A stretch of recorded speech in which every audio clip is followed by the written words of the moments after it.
let's open up a game. I know, not everybody likes Villainous. Okay.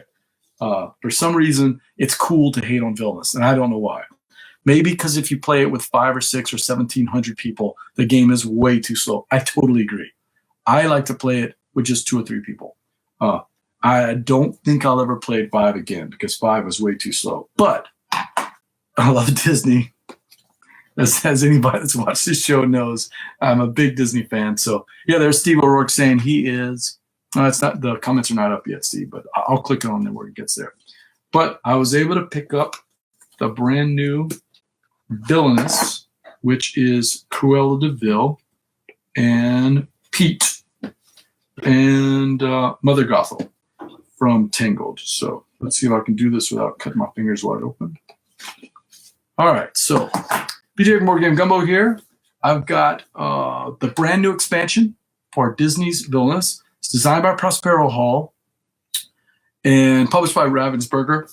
Let's take a look inside. So I know some people are going to like this. I normally like box sleeves, but this one I'm not so sure is really that necessary. Oh, one more thing to cut. Okay, slice that open real quick. All right. Yeah, this is not my forte, as Carlos will tell you. My forte is not box openings. That's Bradley's job. He does all the box openings. Any Villainous fans out there? Any of you guys played Villainous or fans of Villainous? Chuck still hasn't played Pandemic the Cure. I'm curious to hear about that one. That one just never interested me. Mr. Sean says, Shells of Shame. Sean, you got to work on that. Come on, man. All right, so we got one more to cut. I'm not saying I don't like that box cover. I normally like those, but the only reason I don't like it in this case is that it doesn't match with the other boxes. Now, to be honest, I just dump it all into the big box anyway. Sean says, just got Big Easy Busking. Yeah, Big Easy Busking. That's Carla copping them. Carla was actually sending us some copies that we were going to do as a play to win at Southern Board Game Fest. We're still going to do that. I like Big Easy Busking. I'm not going to say it's my favorite Weird Draft game. I think I like Fire in the Library better, but Big Easy Busking is fun with people that make quick decisions. It can be mathed out, I think, and if you play with somebody who wants to make the optimal move every turn, the game takes too long. So I think it's player dependent. If it's the right group on the Dukes of Dice scale, it's going to be a nice little 4. If it's the wrong group, it's going to be a 3 or below, maybe even a 2. I can't play with people that have AP in that game because it's supposed to be. I think Josh's intent, although I never talked to him about it, I think the intent was let's just roll with this and have fun with it, and it just it plays too long. So yeah. Rush MD, I know the name. I don't know anything about that one. So you'll have to tell me about that one. All right, so let's get back to Villainous. All right. I love that smell. I used to work in a library, and I just love the smell of books. So, yeah. All right, so you've played Villainous before. You're going to recognize most of the stuff. We've got, oh, good. Matthew Ward just added me. He is the transient on Yukata. And there is Steve O'Rourke. For anybody that wants to play, Steve is always up for a game. He is S. O'Rourke on Yukata. So you get the instructions. Every one of the games comes with this set of instructions. Usually in the back, it's tied to just a little bit of a reference as to exactly what's going on with your particular expansion. And they usually also tell you which ones are, usually they tell you which ones are good for, beginners versus, I don't see that in here, and I may be just mixing it up, but in my other expansions, they kind of say which ones are good for beginners, which ones are good for, okay, here we go. Cruella de Vil is recommended for new players, and Pete is recommended for experienced players. So what do we have? What do we have here? We've got, if you played Villains, you know that each player is going to get a standee, right? Not a standee, but a thing. And this obviously is Cruella. She's got the fur. I mean, this looks exactly like her. My little granddaughters, they love playing with Villainous because they recognize all the little things. I'm going to guess that this is Mother Gothel. And I'm going to guess that this is definitely Pete. Oh yeah, this is definitely Pete. All right, interesting. So we got the homage to the black and white, the old black and white Disneys. So in Villainous, players are trying to, I was going to say get points, but the reality is each character that you play, and now there's what, 6, 3, 33, 9, 6, 15 characters now. Each one of them is going to have a completely asymmetrical deck and a completely asymmetrical way of winning. Their entire path is going to be different. Prince John wants to get the most gold coins. They're all playing evil villains, of course, and unlike it's a flip on the normal Disney fairy tale where you want the villain to win, and they're going to have this fate deck, which is going to be filled with the good guys, good girls, the heroes and heroines from the actual movie, or in this case, from the cartoons, in the case of Pete.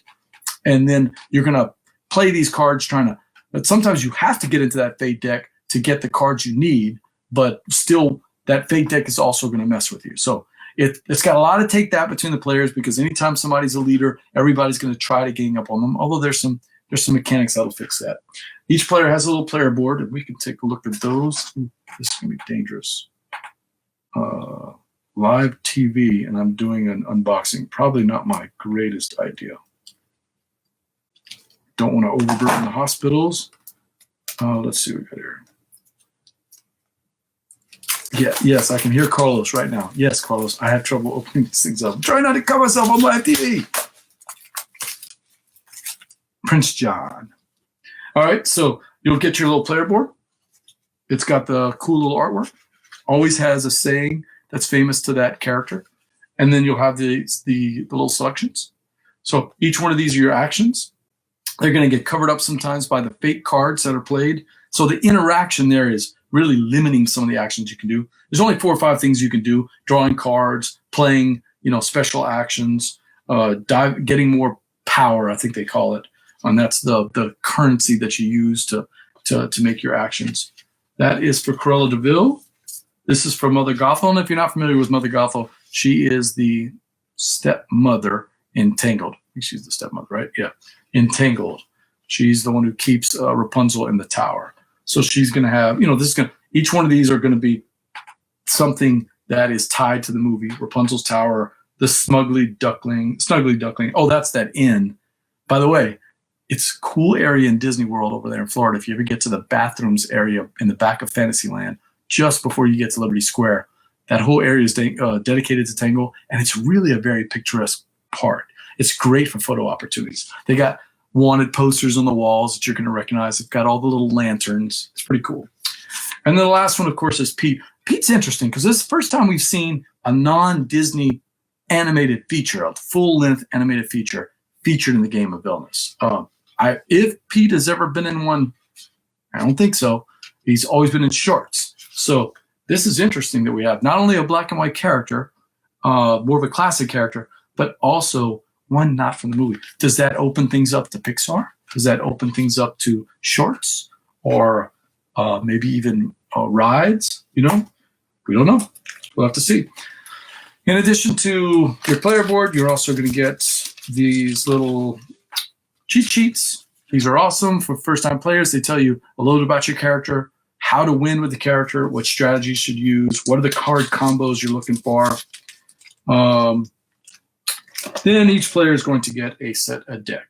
And, for instance, the Mothered Gothel. Oh, my God. Let me see if I can do this without actually.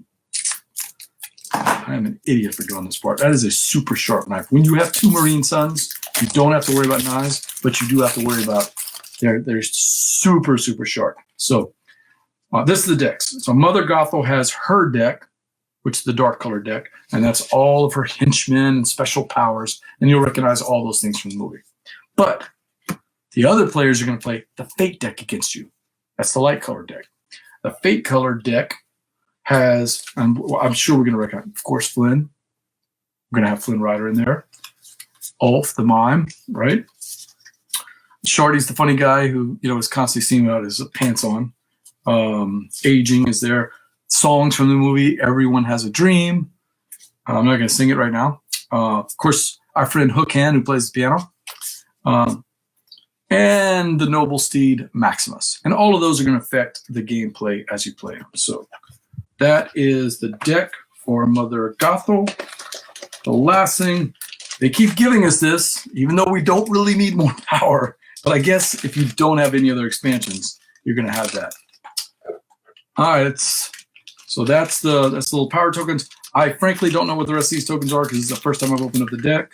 We've got some gold tokens. I'm not sure. I'm going to have to read the rules and figure out what these are, but we can take a look at those real quick. We'll have to see what these are. Rule the realm. Start your turn with more allies than heroes at each location. Not sure. We'll have to figure that out. And that is the unboxing of Disney's Villainous.